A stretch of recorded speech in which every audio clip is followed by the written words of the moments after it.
Salam müəllimlər, bu günləri sizə yeni izahımı təqdim edirəm. Yeni izahımız olacaq Jean Piaget'in zehni inkişaf mərhələləri nəzəriyyəsi. Bəzən buna kognitiv inkişaf nəzəriyyəsi də deyirlər, zehni inkişaf nəzəriyyəsi də deyirlər, idrak nəzəriyyəsi də deyirlər. Müxtəlif adlarla siz buna rast gələ bilərsiniz, lakin burada nədən bəhs edilir? Bu nəzəriyyənin əsası ondan ibarətdir ki, Piaget bizə, müəllimlərə, valideynlərə, uşaqlarla hər hansısa bir mühitdə çalışın ki, onlar üçün uyğun olan bir mühit yaradın, şagirdlər, uşaqlar özləri nələrisə kəşf edərək öyrənsinlər. Məsələn, belə bir deyim var. Deyir, nə vaxt ki, uşağa bir şey öyrədirsən, o zaman onun kəşf etmək, araşdırmaq, axtarıb aramaq şansını əlindən almış oluruq. Ona görə də Piaget deyir ki, siz mühit yaradın, şagirdlər, uşaqlar isə özləri kəşf edərək öyrənsinlər. Buradan biz nə qənaətə gəlirik? Piaget'in nəzəriyyəsində ikinci şəxsin iştirakı yoxdur. Burada köməklik deyilən bir məqam yoxdur. Yəni, nəzəriyyə tək tərəflidir. Mühit yarad, uşaq, yəni şagird özü hər hansısa bir mövzu üzərində, problem üzərində və yaxud sadəcə bir sual üzərində onu kəşf edib cavabını tapmağa çalışsın. Və bu əsaslara görə də Jean Piaget zehni inkişaf mərhələlərini 4 istiqamətə ayırıb. Hissi hərəki mərhələ deyirik buna. Məsələn, buradan göstərə bilərik. Hissi hərəki mərhələ, ilkin əməli mərhələ, konkret əməli mərhələ və formal əməli. Hissi hərəkini ikinci adla sensomotor adlandırırlar. Əməliyyat öncəsi mərhələ ilkin əməli mərhələdir. Konkret əməliyyatlar olduğu kimi qalır, mücərrəd əməliyyatlar mərhələsi isə formal əməli mərhələdir. Və bu 4 dənə mərhələ müəyyən yaş hədlərinə görə bölünüb.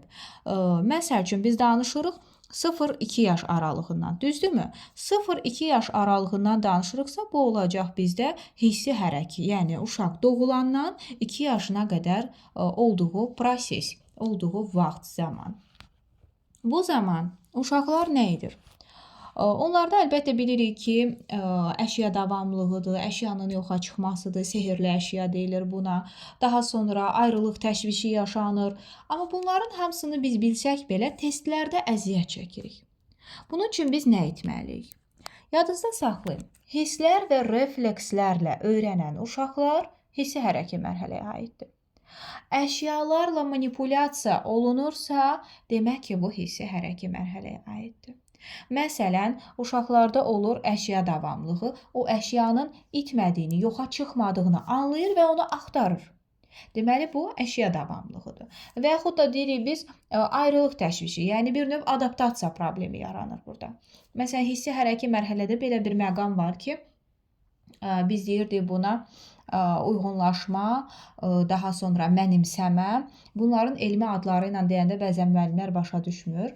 Amma belə bir şəkildə deyək ki, biz bunların ikisini də birləşdirəndə bu uyğunlaşma ilə mənimsəməni bir araya gətirəndə tarazlama yaranır. Yəni, uşaq mühitə uyğunlaşır. Həmin mühitdə gördüklərinə öz təxəyyülü, öz düşüncələrini əlavə edib yeni bir şeylər ortaya qoyur və bununla da ekvilibrium deyirlər, tarazlama yaranır. İndi isə keçirik bu hissi hərəki mərhələnin digər məqamına. Yadınızda saxlayın ki, burada əlbəttə ki, uşaq birbaşa həyata adaptasiya olunur. Yəni, getdikcə anadan ayrılır, getdikcə bir növ həyatda özü hərəkət eləmək görürsə, özü qalxmağa çalışır, özü nəsə etməyə çalışır. Amma bir məqam var ki, bu hissi hərəki mərhələdə olan uşaq bir şey düşünür. Məsəl üçün, qələm də veririk, ağzına aparır, yeməli bir, məsələn, hər hansı peçeni falan, alma da verəndə yenə uşaq ağzına aparır. Çünki bu refleksdir. Ona görə də deyir ki, hisslər və reflekslərlə öyrənən uşaqlar hissi hərəki mərhələyə aiddir. Keçirik digər ikinci mərhələmizə. Digər ikinci mərhələmiz olur ilkin əməli, yəni əməliyyat öncəsi. Müəllimlər, bu əməliyyat öncəsi mərhələdə biz bir məqama diqqət yetirməliyik. Bu mərhələdə uşaqlar bəzən deyirlər, tərsinə çevirə bilmirlər. Bu biraz qaranlıq qalır. Necə yəni tərsinə çevirə bilmirlər? Məsələn, 1-dən 10-a qədər sayırlar. Biz deyəndə ki, indi 10-dan 1-ə qədər say, onu bacarmırlar. Və yaxud da hər hansısa bir əşyaları veririk biz onlara. Kvadratlar, düzbucaqlar, üçbucaqlar və müxtəlif rənglərdədir. Deyirik bu əşyaları qruplaşdır. Yalnız rənginə görə qruplaşdırır. Və yaxud yalnız formasına görə qruplaşdırır. Yəni əşyaları bir xüsusiyyətinə görə qruplaşdırmağı bacarır. Və həmçinin də deyə bilərik ki, burada əsas nə götürülür bizdə? Uşaqlar bir növ deyək, hələ təzə-təzə düşünməyə, anlamağa başlayırlar. 2 dənə eyni ölçülü qab veririk. Biri dərindir, belə yaslı bir formadadır. Digəri uzun bir formadadır. Amma hər ikisi eyni miqdarda maye tutur. Biz onlardan soruşanda hansında daha çox maye var? Onlar əlbəttə elə düşünürlər ki, yaslı, iri görünən bir qab, deməli orada çox maye var. Deməli burada nə qənaətə gəlirik? Bizim qənaətə gəldiyimiz məqam budur ki, ilkin əməli mərhələdə egosentrizm var. Egosentrizm nə deməkdir? Yəni mən deyə, özünə yönəlmə mərhələsidir bir növ. Dünyanı onun ətrafında döndüyünü hiss eləyir və onun dedikləri düzgün çıxacağını hiss eləyir və öz düşüncələrini önə çəkir. Məsələn, bir dəfə görür ki, yağış yağanda işıqlar sönür. Hər dəfə öz düşüncəsində, öz fikrində qalır ki, yağış yağırsa işıq sönəcək və yaxud işıq sönübsə yağış yağacaq. Bu istiqamətdə öz fikirlərini təsdiqləməyə başlayır. Egosentrizm o deməkdir ki, özünü düşünür və mən deyə situasiyalarda özünü göstərir. Keçirik indi digər məsələyə. Digər məsələmiz olacaq bizim həmçinin də konkret əməli mərhələ. Konkret əməli mərhələdə müəllimlər, uşaqlar artıq ilkin əməldə nəyi bacarmırdısa, onları bacarır. Məsələn, tərsinə çevirmədir. Məsələn, deyirik 12 üstəgəl 13 neçə eləyir, 13 üstəgəl 12 neçə eləyir. Bu istiqamətdə artıq tam cavab verə bilir. Və həmçinin də bu mərhələdə olan uşaqlar induktiv düşünür. İnduktiv düşünmək nə idi, müəllimlər?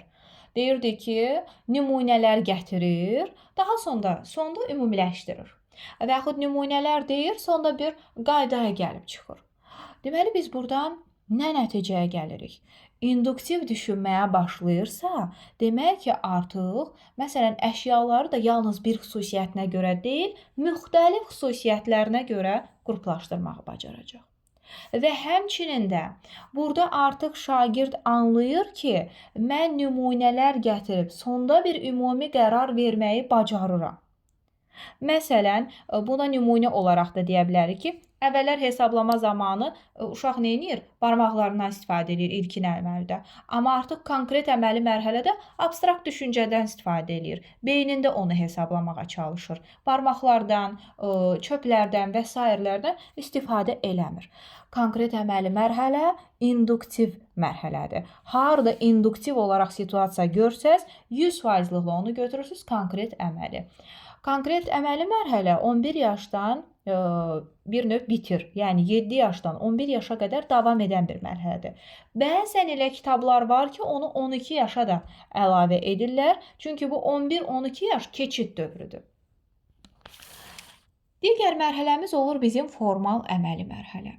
Müəllimlər, formal əməli mərhələnin açar sözləri çox vaxt testlərdə hipotetik düşüncədir.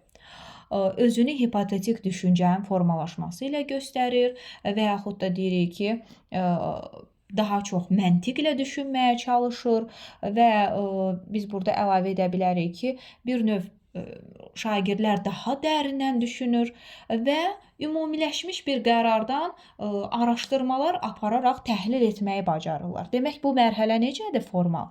Formal isə deduktiv mərhələdir.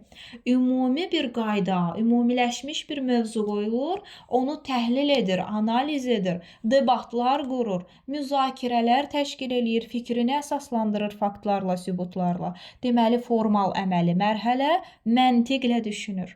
Əyani vəsaitlərdən, modellərdən istifadə edir.